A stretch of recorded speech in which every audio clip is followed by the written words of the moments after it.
I'm a very sort of like ride or die kind of gal. I love sort of defying gravity. I love defying what can be done in a day.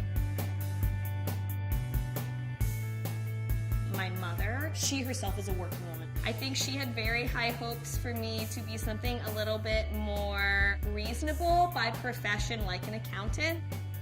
When I made the decision to get into the kitchen, she had a really hard time with it. I think that it's a little tricky to swallow the fact that your child wants to go and work in basements of restaurant kitchens and getting burns on your arms and slaving away at minimum wage. When you do something you're passionate about, you just glow, you beam. And I think on that level, their comments started to subside because it was clear that no matter how hard I was working, that I was passionate and I was happy.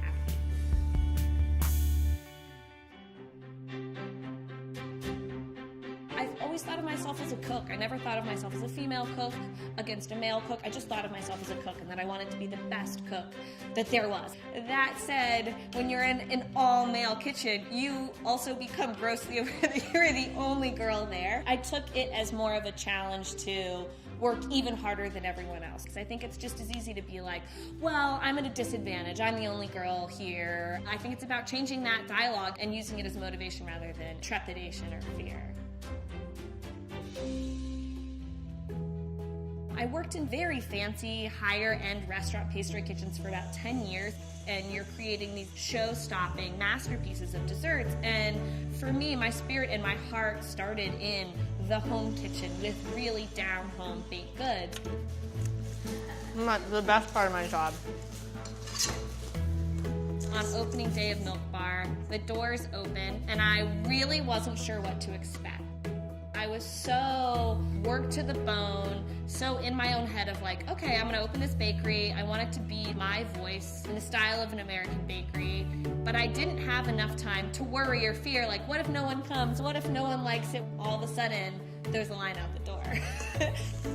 Milk Bar is such a pure sense and vision of my original intention because I let it be that way and I didn't worry about how people would receive it. And I think that that's a really important part of how I approach life and how I've gotten to where I am today.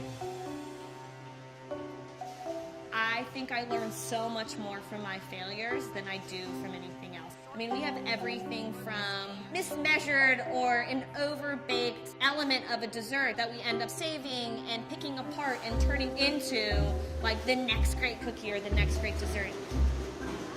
How you approach diving in and not being afraid to fail, and then how you recover from failure defines who you are so much more than the successes that may come.